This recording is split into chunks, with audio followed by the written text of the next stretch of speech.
Hey everybody, in this tutorial we're going to talk a little bit about some of the camera features that are included with Indigo and a little bit of tips on how you can kind of speed up your rendering as well. And then finally we're going to talk about some of the presets within Indigo, your film presets, including white point and tone mapping and all that fun stuff. But before we do that, I'm going to just give you a quick update on something we've updated with the Indigo plugin, and that is how to align your Indigo Sun and Sky to your directional lights. Now, just for your information, I'm using a project you can find in your iClone projects folder, projects tab rather, in the G6 actors folder called G6 intro if you want to load that up. But basically what I'm going to do is I'm going to be using this scene for most of my renders in this tutorial. We're going to get a nice kind of camera angle over here with Mason gazing longingly at Heidi as they're talking, as they're chatting it up here. What I'm going to do is I'm going to go into my scene tab here and just open this up a little bit. And I'm going to go into my lights and I'm going to disable all the lights in my scene except for one. So this is kind of a scenario, say for example, where you want an outdoor scene in iClone and you want to use iClone directional lights as a reference for where your sun is going to be. So let's select our light right here. And say for example, I'm going to use the / key here to bring up my lighting gizmo. Say, for example, I wanted a scenario where the lighting is coming from sort of behind Heidi and shining on the left side of Mason's face right here, right before sunset. Normally, what I would have to do is in the Indigo tab right here, if I wanted to use Indigo Sun and Sky, I would have to go down, select Indigo Sun and Sky, and choose one of these values here using the world axis to determine where the sun is coming from and the angle of the sun in the sky, which could be time-consuming and you'd have to do it through trial and error. But thankfully, we now have the Align To function where I can align it to the light in my scene.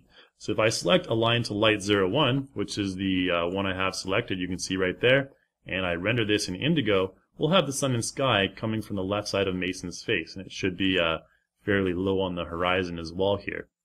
So we'll just go ahead and click Render on that one, and you can see that we have that nice late afternoon romantic lighting with Mason and Heidi kind of just having a chat. You get that nice lighting on the back of Heidi's arm there and on the back of her hair. However, her face is still in the shadows, which is kind of a cool lighting situation right there. And you can see the OpenGL preview on the top left where Mason has demon eyes right there. But this is going to turn out quite well. So that's kind of how you can use the Indigo Sun and Sky to align it to your lights in your scene. If I wanted to use my light and take it up to the other side and have the sun shine on Heidi's face and maybe have it a little bit higher up in the sky, we can go ahead and we can render that as well and see the results of this one. And this one will kind of be a bit brighter lighting, I think, a bit bluer. And if we zoom out, we can see, yep, we have the Indigo Sun and Sky coming from basically right in front of Heidi's face and over here somewhere in the top left. So you can compare that to the previous example that we rendered right here. This one probably looks a lot more romantic, but this one, if we wanted this situation, we can just simply adjust the direction of our directional light and the Indigo Sun and Sky will follow suit. So let's go ahead and stop this one right now, and I'm going to show you a little cool feature called Aperture Diffraction. We're going to go back into iClone here. And you may not be aware of this, but you can actually see the Indigo Sun and Sky light source in the sky if you get lucky, if you have your angles correct. So I'm going to go ahead and kind of change my camera angle so we can see a bit more of the sky here. And I'm going to change my lighting to have a direction where it's almost opposite from us in the sky here. And we'll have it something like this. We'll have the lighting coming from behind Mason and Heidi. Maybe something like about there. And so we're going to render this again with the Indigo Sun and Sky align. And let's just go ahead and give this a render. And we should have some nice silhouettes with Mason and Heidi in the foreground here. And the lighting will be a lot better than it will be in iClone. And you can see, yep, we get that nice circular light over there right behind these two. And that's kind of where we put it in our scene. Now, at this moment, it doesn't really look very nice because it's just this, small light off in the distance. It doesn't look very much like you would expect the sun to look in your scene. Now to remedy that, you can use a cool little feature called Aperture Diffraction over here. All we have to do is just click Enable, and that will update our image. And in just a moment, we'll see all sorts of flare coming from this sun, and it'll look like a real live sun in just a moment. So it's just kind of updating the image right now. Might take a few seconds, but when it finishes, we will have a cool sun to look at. Now let's go back to our other render and take a look at how this one's going along. This looks pretty cool. I like this render. Very simple. You know, they're just sitting on a sofa, maybe on a patio at nighttime. Alright, so there's our aperture diffraction in the other render. So that looks a lot more like you would expect the sun to look in your render. And again, you can change the direction of that using your iClone directional light and then a number of different other ways as well. But let's go ahead and just stop these for now. That's just a simple way to use aperture diffraction. Again, you can use this to create sort of a blur, kind of a glowing effect on other objects as well, such as emissive lighting, which is really useful. Let's go ahead and close this one down. I think this one's good enough. We'll just stop rendering that one. And let's go back into iClone. And the second thing I want to get into right now is depth of field. So if you're not familiar with depth of field, I'd recommend checking out some of our basic camera tutorials. You can learn more about that from the basic camera tutorials. But I'm going to get a nice angle here where we have, looks like they're having a conversation, something like this. And then I'm going to just set my lighting to something where we can see both of their faces reasonably well. Let's have it on the kind of the right side of Mason's face right there, and full on Heidi's face. Okay, that's a good angle right there. And maybe just change our camera angle a little bit, something like that. Okay, so I think we're good to go right there. Now, if I go to my Modify panel and I press the U hotkey, that'll switch to my active camera. And if I have depth of field down here in the depth of field section, I can just select Activate. And you can see everything blurs out, but I can pick a target. Let's pick Mason's face. So now Mason is in focus. The focal distance is 269, and the focus range is 100. And the focus range is basically how much stuff is in focus once we reach that focus distance. So in front of Mason and behind Mason, only 100 units of stuff will be in focus, and that'll be 100 centimeters in real world value. Again, we can pick the target and pick Heidi as well, and then we can change the focus range to something like 500, and we can still see Mason there. So you can see how that focus range works. So we'll change this back to 100, and I want to pick Mason as my target first. So let's go ahead and do this and give her a render in Indigo. And so once this appears in Indigo, we should see a really nice depth of field effect, kind of blurring out, or rather keeping out of focus Heidi's face right here. And so you can see the really nice depth of field effect in this result right here. And if you were kind of creating a graphic novel or something like that, in one scene you wanted to have the focus on one character, the next scene you wanted to have the focus on another character, this is a very useful technique to have. So in this case we're focusing on Mason saying something, and then if we wanted to focus on Heidi saying something in the next scene, we don't need to go back into iClone and reset that depth of field. We can actually just go over here to our camera object in the scene window over here, and we have a number of different values very similar to those we had in iClone. So you can see right now we have the focal distance, which is 2.69, and if you recall back in iClone we had the 269. So it's just a couple of decimal places different. Just keep that in mind. And if we want to say, for example, change the focus to Heidi as opposed to Mason, we can pick focus point and we can pick Heidi over here, and then that'll refresh the render, and we'll have Heidi in focus, whereas Mason will be more in the background. There's a couple of other cool little camera features you can use as well. We have a number of different ones, including focal length, sensor width, and field of view, and this will kind of determine the camera, whether you have a wide angle camera, wide angle lens, and all this stuff, and how much stuff you can fit into your scene. You may be familiar with this if you watched our camera tutorial, but if we change our focal length to something like a little bit further away, you'll need to refresh the render. It'll kind of stretch everything out, so it'll appear like there's more distance between the objects in the scene. So now you can see the edge of the sofa where Mason is sitting seems a lot further away. It seems to kind of stretch out this sofa right here. And also on top of that, we can change our sensor width, so it seems like we're fitting more stuff in the scene. And everything like that, and our field of view as well. If we change the field of view to something like 20, we'll be super close in on these two characters, and you can see Mason's even closer with his demon eyes over there, and you can see we get a nice cool result like this. Let's try to keep that something like maybe 100. And in addition to these values, you can also modify these parameters down here. These are, notice in the OpenGL window preview, we're kind of changing the camera position using these rotate, pan, and dolly values right here. And these are just the different Z values. And you can also use these hotkeys right here, rotate, alt and left mouse button, pan, alt and middle mouse button, and dolly, alt and right mouse button, to change those around. So say, for example, I wanted to see more of Heidi's face. I can kind of just pan over here. And keep in mind that these controls are actually inverted from iClone, so it can be a little bit difficult to navigate if you're used to iClone like me. So let's kind of have a view like this.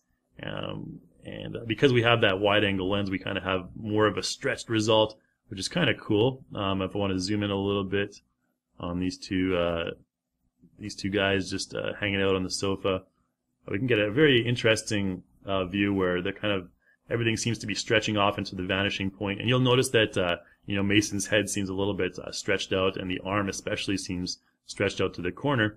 So by modifying the different sensor width values and the focal length values, you can kind of achieve this sort of effect, a very artistic effect for your scene. So that's kind of cool. But what we want to do in this scene next is I want to show you a couple of ways to speed up your renders. So let's have this render right here.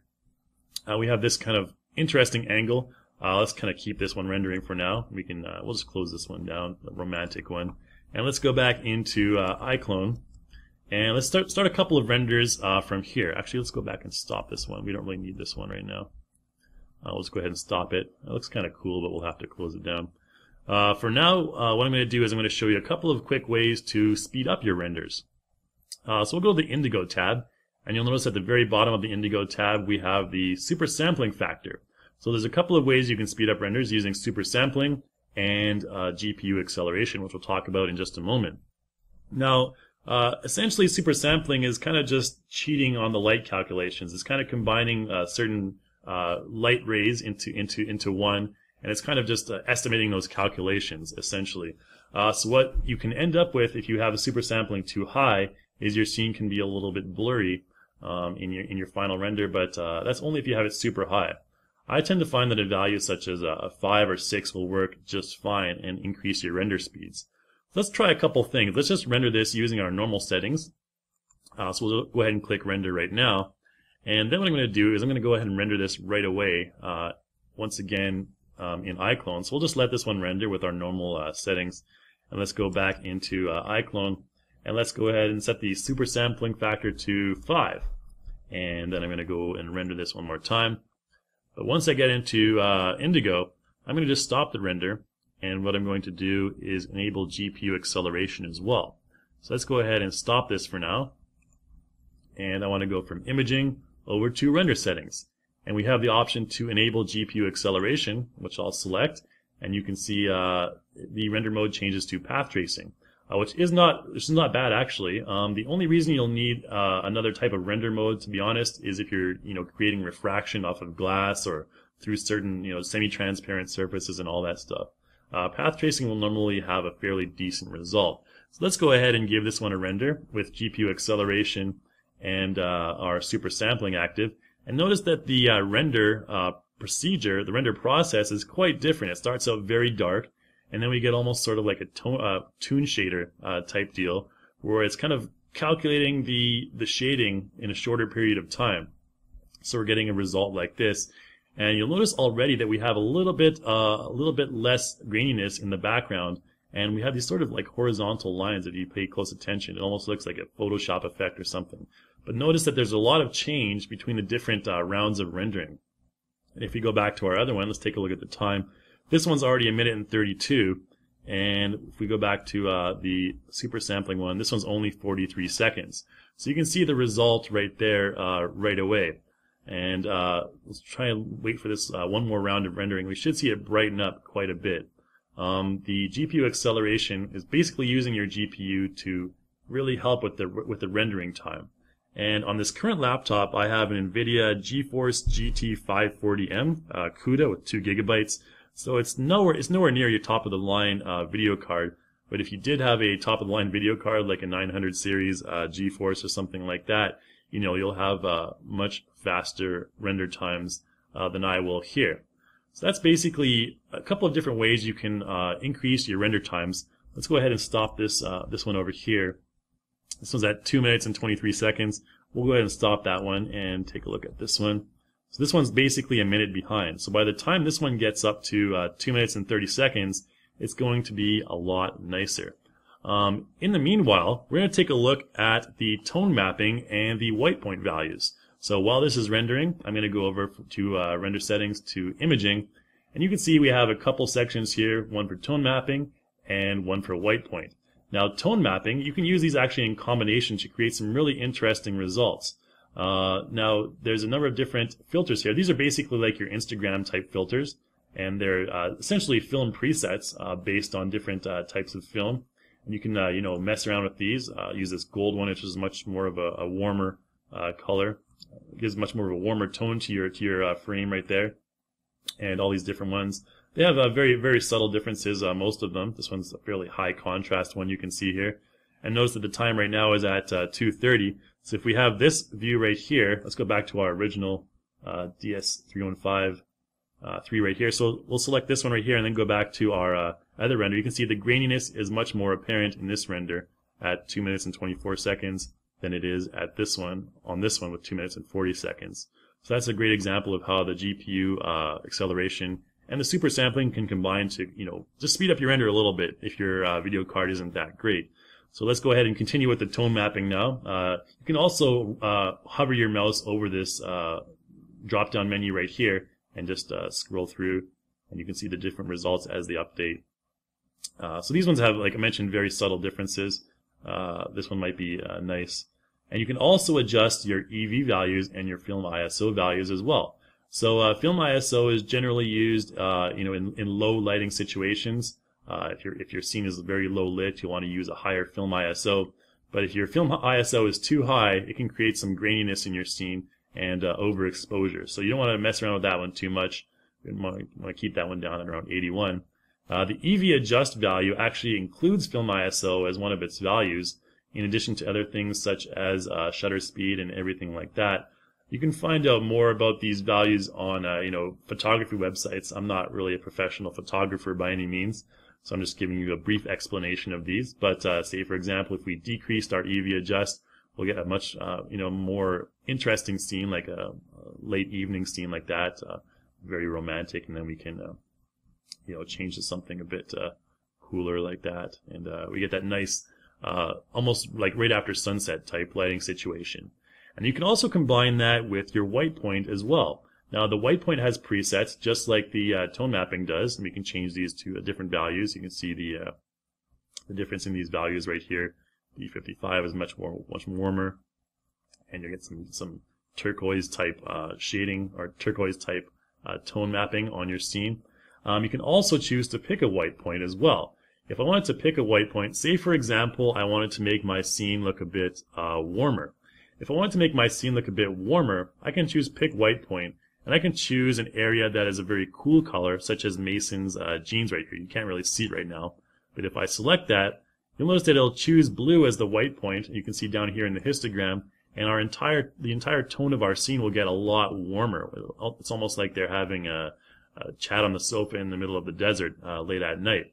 And then we can maybe increase the EV to kind of make it appear more like it's midday. Combine that with the ISO, and there we get a bit of a brighter lighting scenario. Now, if I wanted to make that scene look really cold, for example, I can choose pick white point, and I can choose a warm color like Gwyn's hair, for example, and that'll make the scene appear very cold, almost like they're having a sofa conversation in the middle of the Antarctic. And if we decrease the EV on that one, we can make it look like it's a very, very low lit situation. And if you combine that with a very high contrast filter, I think like the 64 CD was a fairly high contrast filter. You can see we barely get any results. And if we increase that EV, you can see the very high contrast right there. The blacks are very black, the darks are very dark, and maybe that's not something you'd want. It depends on the scenario you're looking for. Again, you can create different moods using different lighting scenarios by combining these two. I like to pick a white point of something blue, give me a warmer look. And you probably want to change this to a gold 200 CD. Is fairly similar to iClone's lighting situation. iClone's lighting environment anyways, like I mentioned, and we want it to have like a a nice desert type look like that. We can combine those two and get a really nice looking result like this. So that's basically it. That's kind of how you can adjust those two values in combination to create different moods or different tones in your frame. So that's about it again for this tutorial. We covered aligning your lights aligning your Indigo Sun and Sky to your directional lights. We talked about aperture, how you can use it to create a sun effect. Talked about depth of field and camera navigation, and a couple of tips on how to speed up your renders as well. And then we just talked a little bit about adjusting your presets and your white points in Indigo. So again, that's about it for this tutorial, guys. Thanks for watching, and be sure to check out all our other Indigo tutorials on YouTube as well.